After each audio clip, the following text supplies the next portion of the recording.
Hey everyone, welcome to another deep dive. And today we're going to get into something that I think is super fascinating. Okay.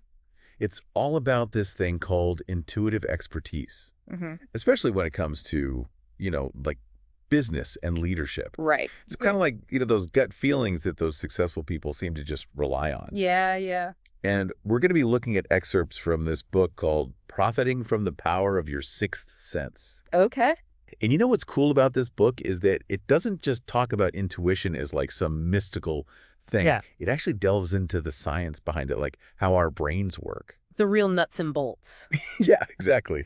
Yeah, what I think is really interesting about this book is that it takes this idea of intuition and it breaks it down into how we process information and make decisions. Uh-huh. Like those split-second decisions that we make based on years of experience. Right. It's not just some random hunch. There's actually a method to this seeming madness. Right. And that's what makes it so fascinating to me. Yeah. And, one of the things that really jumped out at me in this book was how they talk about experts not overthinking things. Okay. Like they have this almost instant single response, unlike, like someone who's new to a field who might need to, weigh a ton of options. Yeah. They just kind of know what to do. They just know. And the book uses this really gripping story about a firefighter Right.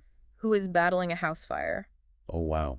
And even though there are no obvious signs of danger, Okay. he had this gut feeling that something was wrong. Mm-hmm. And he orders everyone out of the building, and moments later, the whole thing collapses. Oh, my gosh. It turns out there was this hidden basement fire that he somehow sensed. Wow. So that's like a really powerful example of that. Yeah. So, I mean, what's the takeaway here? Yeah. Like, are you saying that, expert intuition is all about recognizing when something feels off? Yeah. Because it goes against what we'd expect based on our experience? Yeah, that's a big part of it. Okay. The book refers to this as the violation of expectations. Okay. And there's actually a researcher named Gary Klein who's done a lot of work in this area. Uh, And he found that experts, they build up this deep understanding of how things usually work. okay. So when something seems even slightly out of place, their brain picks up on it. Huh. That's fascinating. Yeah. It makes you wonder how much we're missing by not tuning into those subtle signals. Right. Right. And then the book shares this other story about this paramedic Okay. who just happens to see her father Mm-hmm. and instantly knows that something's terribly wrong. Yeah. And it turns out he was having a silent heart attack. Wow. That's incredible, isn't it? It is, right? Like, Yeah. how was she? Well, she was picking up on these subtle patterns that someone less experienced might have missed. Uh-huh. And this actually relates to something called the somatic marker hypothesis, Wow. which was developed by Antonio Damasio. Okay. And it essentially means that our past experiences are tagged with emotions, whether they're positive or negative. Okay. And these emotional markers influence our gut feelings without us even realizing it. Hold on. So you're saying even those like fleeting feelings that we might just dismiss as just a hunch Yeah. are actually informed by our subconscious processing of past experiences Yeah. and the emotions that we attach to them. It's all happening under the surface. That's kind of mind-blowing. It really is. And this leads to an interesting case that the book brings up to illustrate the potential downsides of this. Okay. You might recall O.J. Simpson's road rage incident. Yeah. Yeah. He was acquitted of the criminal charges, but found liable in the civil trial. It was a very controversial case, for Yeah, sure. very controversial. But what does that have to do with intuition, especially in like a business context? Well, the book uses this case as an example of how powerful emotions in a high-stakes situation Mm-hmm. can cloud judgment, even for people who might be considered experts in their fields. Okay. So it's a cautionary tale about the need for emotional intelligence. So instead of just letting our emotions completely take over, we need to find ways to like filter our intuition, to sort out what's a genuine gut feeling based on experience versus what's just us being swayed by the heat of the moment. Yeah, exactly. Okay. And that's where emotional intelligence comes in. Right. Daniel Goleman, who really popularized this concept, he emphasizes the importance of not only understanding our own emotions, but managing them effectively, Okay. and also being able to recognize those emotions in other people. So it's like having that self-awareness. Self-awareness, yeah. Okay, this is all starting to connect. Yeah. And then the book dives into this whole other area of neuromarketing, Oh, yeah. which uses our emotions to influence, our buying decisions. Like how advertisements use positive words over and over again. Right. Or how images can impact us more than statistics. It's incredibly powerful and often very subtle. Yeah. The book argues that understanding these techniques, both as consumers and business people, can help us become more aware of how our intuitive minds are targeted Okay. and how those same principles can be used ethically. Right, right. Because, I mean, I fall for it all the time. We all do. Like you see those commercials with those adorable puppies, and I'm like, oh, I need that brand of dog food. It's human nature, but the point is we can become more conscious of these influences. Okay, I like that. I like that. So now let's shift gears a bit. Okay. The book also emphasizes the importance of planning in business, but not being rigid. Yeah, that really stood out to me too. Yeah. Like having a plan is important, but blindly sticking to it Yeah. in a dynamic environment Right. can be like a recipe for disaster. Absolutely. You're kind of like navigating a ship. Yeah. You need a charted course, Uh-huh. but you also have to adjust for unexpected storms or changes in the tides. That's a great analogy. It's about finding that balance between careful planning and being able to adapt when your intuition tells you something's changing. And the book quotes some really successful entrepreneurs on this, Okay. like Larry Kramer of CBS Digital and Vinod Khosla of Sun Microsystems. Wow, big names. Yeah, they talk about the importance of something they call managed conflict, Managed conflict. especially in startups. Okay, that sounds a bit counterintuitive. It does. Why would you want conflict, especially in a new business? Right. Well, think about it. When you have a team of passionate people, all with strong intuitions, there are bound to be disagreements. Right. But the key is to make that conflict productive. Okay. Encourage open discussion to respectfully challenge each other's assumptions and look for those aha moments where different perspectives lead to a breakthrough idea. So it's like that famous quote about Darwin's theory of evolution. How extremely stupid of me not to have thought of that. Right. Sometimes the best ideas seem obvious in hindsight. But it takes that initial spark of intuition, that creative leap, to discover them in the first place. Exactly. And speaking of diverse perspectives, the book shares this example of John Sheen and her husband. They're co-founders of Soho China. Wow. Which is this huge property developer in Beijing. I've heard of them. And they have very different thinking styles, which, caused some clashes early on. Right. But ultimately fueled their most creative breakthroughs. Interesting. It's like putting a puzzle together, isn't it? Yeah. You need all those different shapes, those unlike minds. To complete the picture. To complete the picture. Yeah. Which brings us to another great story from the book. Okay. Howard Schultz and the birth of Starbucks. Ah, yes. A classic example of trusting that overwhelming feeling, that intuition that tells you, this is it. This is what I need to do. Right. He had that feeling after visiting those espresso bars in Milan. Yeah. He was so captivated by the experience that he knew he had to bring it to the U.S. And of course, the rest is history. The rest is history. But it all started with that powerful intuition. It really did. It's a perfect illustration of how a single intuitive experience combined with expertise and passion can lead to something truly remarkable. Totally. But now let's connect these stories back to the science behind it all. Okay, let's do it. So the book explains that our brains actually have two ways of thinking. And it's often called the dual process theory of cognition. Dual process theory. Yeah. Have you heard of this? Yeah. So it's the idea that we have both an analytical mind Okay. and an intuitive mind. Okay. The analytical mind is that slow, deliberate one. It's what we use for logic and problem solving. Okay. But the intuitive mind is fast, automatic, unconscious. Okay. It operates on instinct and gut feelings pulling from our vast stores of experiences. So it's like having two co-pilots in our brains Yeah. with different strengths. Yeah, you got it. Okay, that makes sense. And they're constantly interacting, influencing our thoughts and actions. Think back to the firefighter and the paramedic. Their intuitive minds kicked in because they had these finely tuned mental models of what's normal in their fields.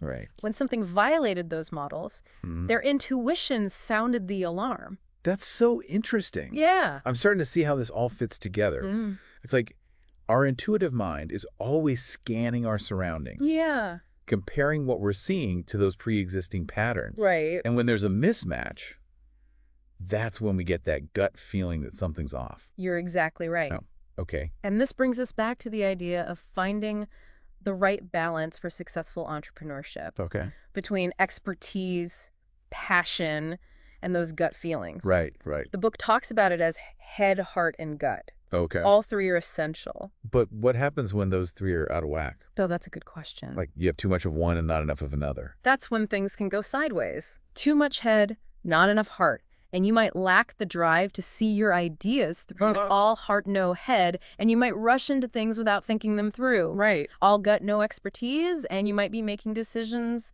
based on hunches rather than solid knowledge. So it's really about finding that sweet spot, Yeah. that harmony between all three. Yeah, you nailed it. And that takes self-awareness, right? Self-awareness is crucial. Knowing yourself well enough to understand your strengths and weaknesses. Absolutely. It helps us understand our own intuitive processes, recognize our biases, and know when to trust our gut versus when to step back and analyze. This is also thought-provoking. Yeah. But isn't there a danger in like over-relying on intuition? That's a great question. How can we know when our gut feeling is leading us astray? That is a great question, and it's something we'll explore in the next part of our deep dive. Okay. We'll look at the potential pitfalls of intuition and how to develop that critical thinking muscle to make sure we're using it wisely. Okay, sounds good. Yeah. I'm looking forward to that. Me too. All right, so everyone stay tuned for part 2, where we'll dive deeper into the potential downsides of intuition and how to make sure we're using it effectively and responsibly. Absolutely. Okay, so we've been talking about this whole idea of, the power of intuition, Right. especially for like entrepreneurs and leaders. Yeah, But as you pointed out, there's another side to this. there is. What about those times when our gut feelings actually lead us down the wrong path? That's a crucial point, and the book doesn't shy away from that at all. It really emphasizes that while intuition can be this powerful guide, it's not infallible. Right. We need to be aware of its limitations, and we have to develop strategies for using it responsibly. That makes a lot of sense. I mean, it's like anything else, right? Yeah. A tool is only as good as the person wielding it. Exactly. So how do we kind of sharpen our intuition so it's more like a precision instrument and less like, a blunt object? Yeah. One key is to be aware of our biases. A bias. We all have them. Okay. They're like mental shortcuts that our brains use to process information quickly. Okay. But sometimes those shortcuts can lead to faulty assumptions and ultimately bad decisions. Right. The book talks about something called confirmation bias, Confirmation bias. where we tend to seek out information that confirms our existing beliefs, Right. even if those beliefs are wrong. Oh, I know. I do that all the time. We all do. It's like when you're convinced a certain stock is going to go up, Yeah. so you only pay attention to the news articles that like support your view. Right, you ignore all the warning signs. Yeah. And then you're like, why did I lose all my money? Exactly. Yeah. So we have to be willing to challenge our assumptions Okay. and actively seek out different perspectives. Okay. That's where having a diverse team can be so valuable. A diverse team. With people who think differently from you. So it's not just about trusting your own gut, Right. but also being open to the gut feelings of others, Yeah. even if they contradict yours. Especially if they're coming from a place of experience and expertise. That's interesting. Yeah. The book also emphasizes the importance of having a structured decision-making process. Well, Even when you are relying on intuition, okay. don't just jump on the first hunch that comes along. Right. Take the time to gather information, Okay. consider different options, and test your assumptions. That sounds a lot like the scientific method, actually. It is very similar. You form a hypothesis based on your intuition, Yeah. but then you rigorously test it before drawing any conclusions. That's a great way to think about it. Yeah. It's about combining the best of both worlds. Okay. The speed and insight of intuition with the rigor and objectivity of analytical thinking. I like that. Yeah. So this all circles back to what we were talking about earlier with the head, heart, and gut model. Right. It's not enough to just have one of those elements like dominating. Exactly. You need that synergy between them. Right. But we haven't really touched on the heart part yet. That's true. Where does that fit into all of this? Well, the heart in this context represents our values, Okay. our passions, our sense of purpose. Okay. It's what drives us to make a difference in the world, not just, chase profits or personal gain.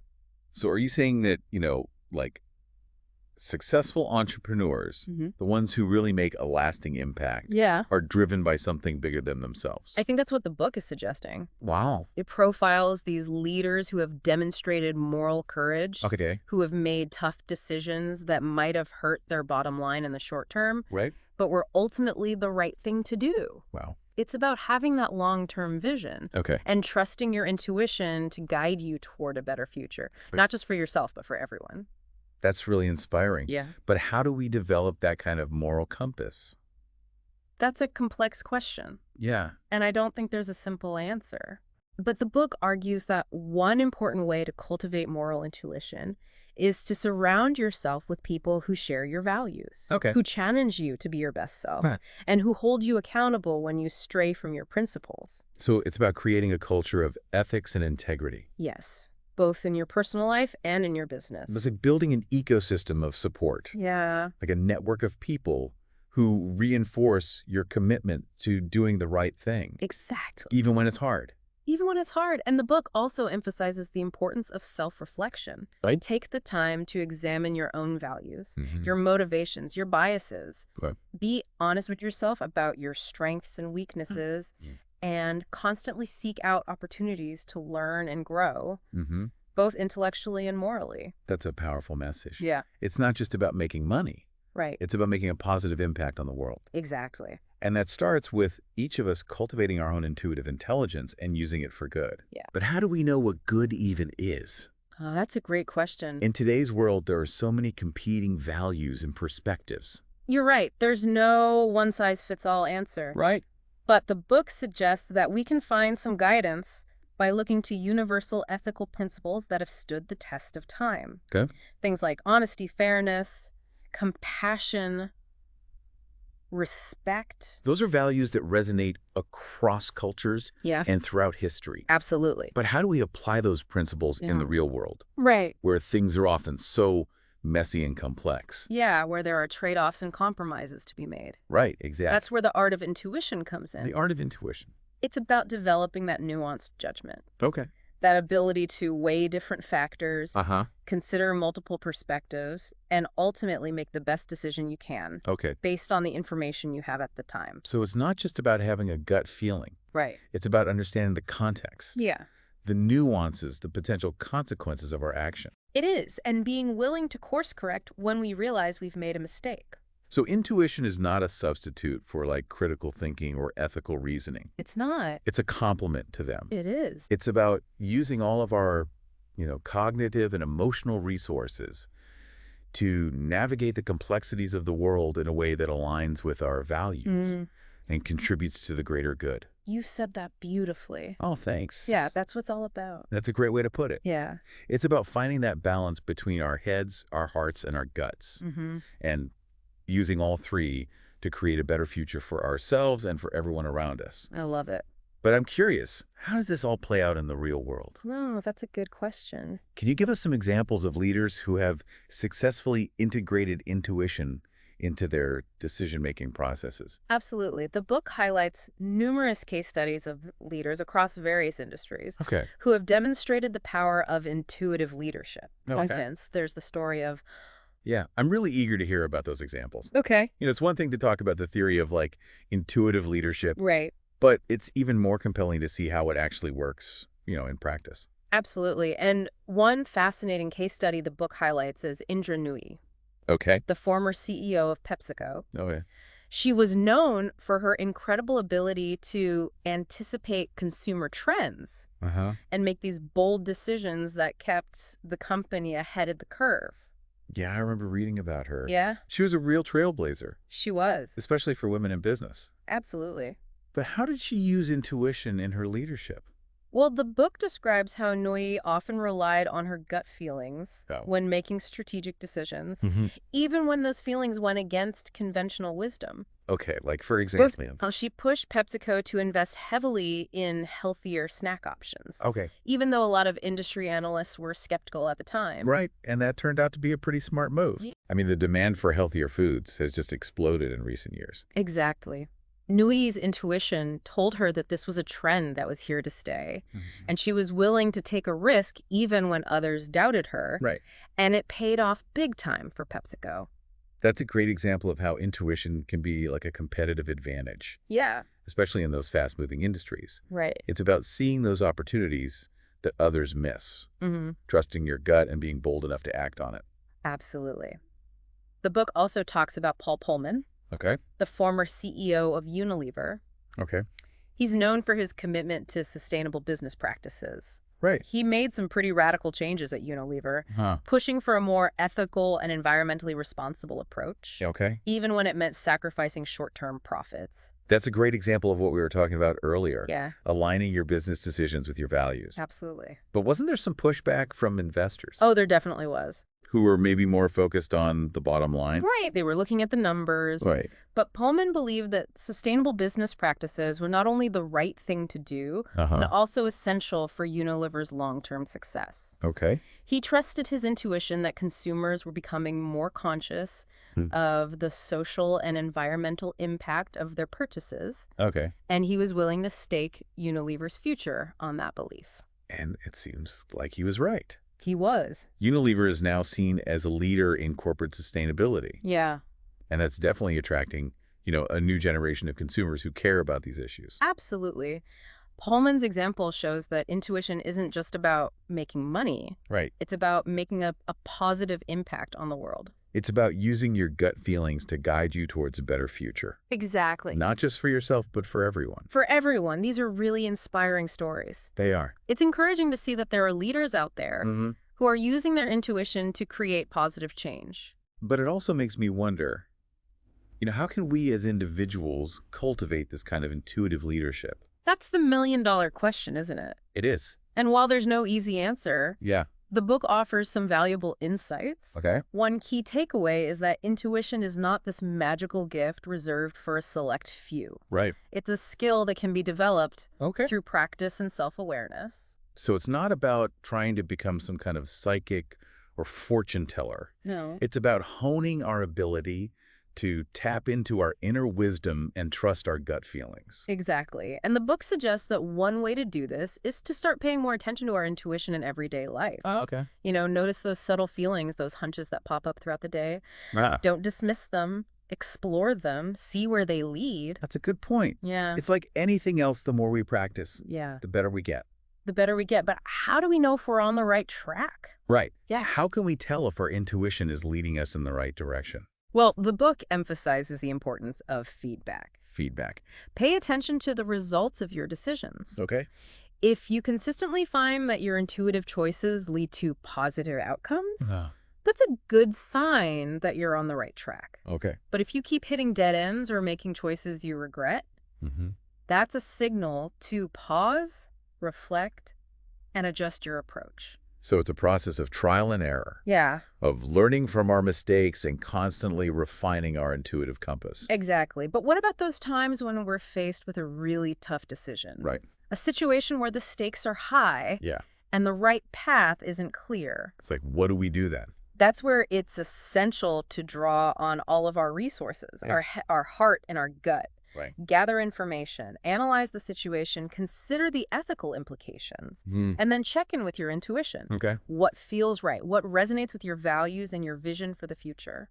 It sounds like it's about finding that sweet spot, that harmony between logic and intuition. You got it. Not letting one dominate the other, but finding a way to integrate them Yeah, so they work together. exactly. The book argues that this is the essence of intuitive leadership. Okay.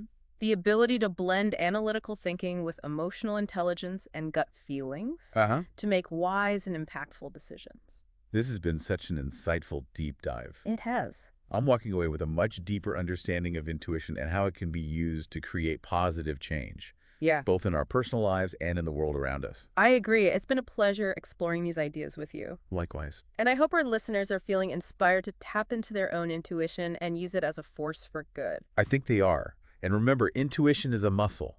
It is. The more we use it, the stronger it becomes. Absolutely. So keep practicing, keep trusting your gut, and keep striving to make a difference in the world. Couldn't have said it better myself. Until next time.